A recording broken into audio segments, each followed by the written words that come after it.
Hi,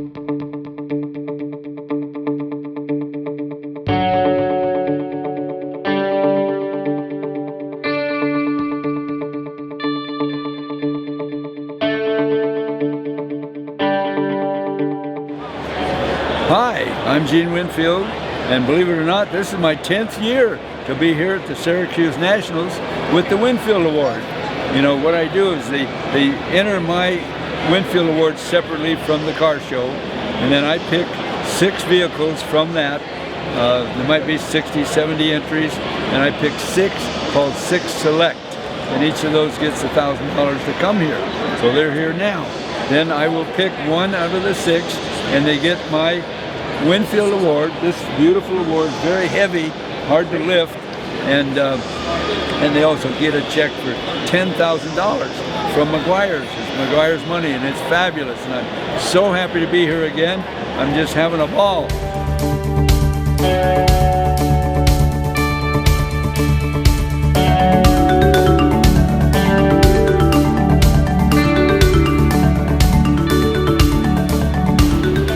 Geno Walker from Copan, Oklahoma. This is my wife Esther. This is a 1954 Ford pickup truck that we built. It got wrecked. We refinished it for a customer. It's chopped, it's sectioned, it's everything that you can think of has been done to this car. But the main thing about it, it's an everyday driver system. We drive this car every single day. Even in the snow, we had all these kids in the back when we went through parades. It's just a really fun truck to drive. The white line down the middle. That's it? And the blue tint. Oh. I like how the darker blue goes into with the sparkles. I like how it fits from white to blue to black. I like the glitter steering wheel. Yeah, this car, when it was brought to me, it had been totaled. It went down a guy's driveway, hit his brick house, and it totaled out. And this door is about 4 inches higher than the roof. And we fixed everything, we brought it back, and the customer said, hey, let's paint it like a tribute to Gene Winfield with a Gene Winfield fade. And so I started looking at a few of those, and this is my best attempt at that so far. So we're just really glad to be here in Syracuse. This is our 2nd time, and it's just an amazing place, amazing people, and we're just happy to be here. Thank you.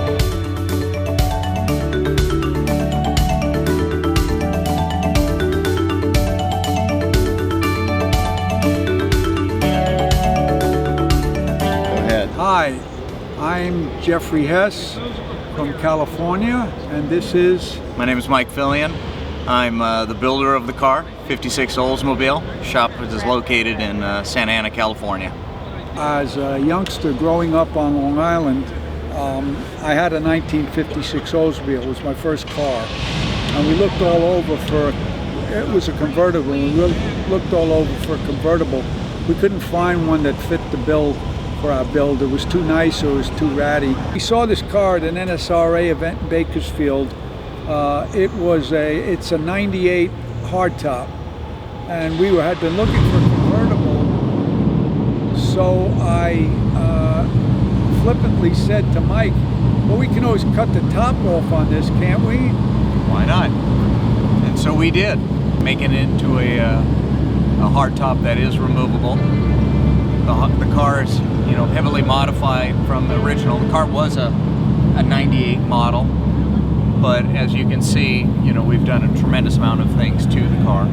Well, as Mike mentioned, probably our most significant feature is the top, and we had to cut the windshield down 2 1/4 inches, and that top is completely built from the ground up with aluminum framing and padding, and then we use surfboard foam to shape it and then upholstered it.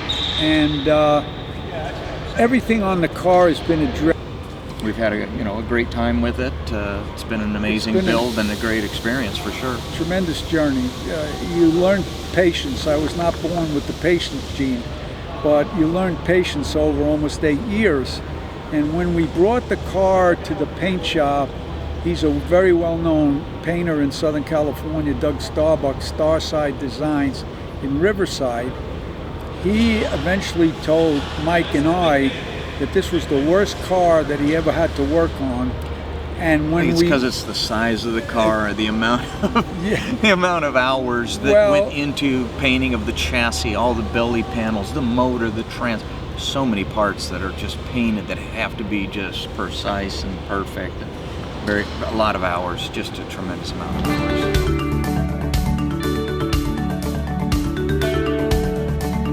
Hi, I'm Bradyrandweiler, and I'm here representing myself, my brother Corey, and my father Bradley. We're from New Ulm, Minnesota, and we've brought our 1963 Chevy station wagon, which is a full custom, to the 2021 Winfield Award show. This car is special to us because it's something that we've created, the three of us together, over a 9.5 year period. GM did not build a two-door wagon in '63, so we started with a four-door, and now we have a two-door. Every single body panel has been modified in some way. The only original steel still on the car is about a 6-foot section where the ribbing is on the roof. Front clip has been unitized into the body over a tube frame structure that attached into the firewall, and a one-of-a-kind hood was built, which opens suicide under power with all hidden mechanisms and actuators. The back gate is a one-of-a-kind creation. It also opens under power, and the actuators are hidden in the sail panels. The car is powered by a true 1963 409. It's been bored and stroked. 509 cubic inches now, with a customized Hillborn fuel injection system and roughly about 650 horsepower. We set out to try to build a custom to where we could compete with the top customs in the world, and I think we've accomplished that. Some things that I find interesting about the car are we have 335 one-of-a-kind CNC components on the parts, or on the car. All of them we did in-house, except for 13 of them. My brother, he took a refresher course on programming a CNC, and away he went about 5 days later, and almost every part of this car is touched by things that he did with that machine. One interesting piece that my brother did machine, as you see this emblem here on the side of the fender, has some pedaling in it. The speedometer lens is actually a copy of that cut out of acrylic, and then Dakota Digital did one-of-a-kind cluster for us, and they actually calibrated it so the miles per hour fall on the pedals of the acrylic.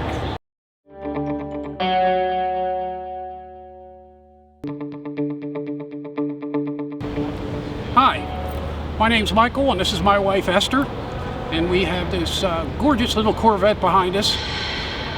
The history simply is, I think, like a lot of us, that we have a certain car when we were young, and that's the car we wanted to get. So I wanted a Pro Street convertible Corvette, which was difficult to get a hold of at the time, and from there I started the restoration. I was lucky enough to find Quality Custom Rides. Someone had suggested them out of Lancaster, and that's where it went from restoration to a mild custom, and then basically just got out of hand.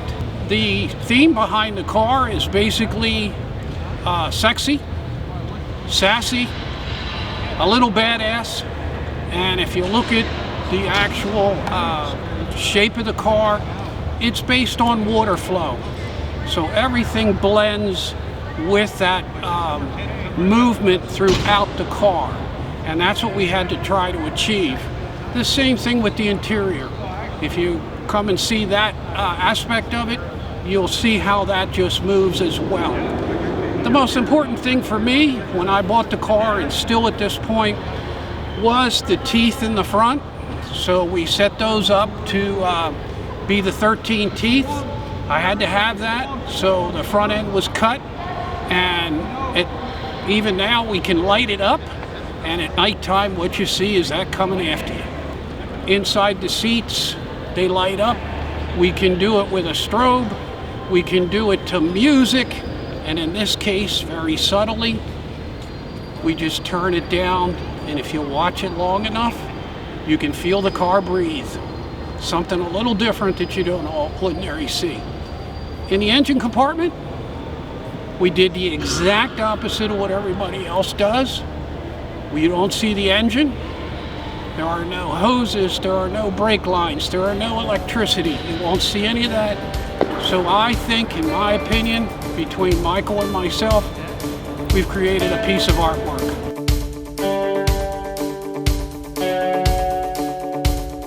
Hi, my name is Bruce Harvey. I'm from Pittsburgh, Pennsylvania, and I own ProComp Customs. Jason D'Angelo owns the 70 Charger sitting behind me, and me and him got together and he wanted to make a muscle car, which muscle cars are real popular right now, but we wanted to take a 70 Charger and make it look different than the rest, but still look like a 70 Charger. We chopped the roof 3 inches, and then out of the midsection of the body, all the way around the car, we took 3 inches out of the midsection of the body. Those are probably the 2 biggest things we've done. But pretty much every panel on the car otherwise was changed. We sucked in the doors and made our own side scoops and put the R5 emblem in it because it has an R5 ex-NASCAR motor in it with Borla fuel injection where we made the intake and stuff like that. But all the fab work and stuff was done inside the motor compartment and inside the interior, and that was all hand-formed by ProComp. We didn't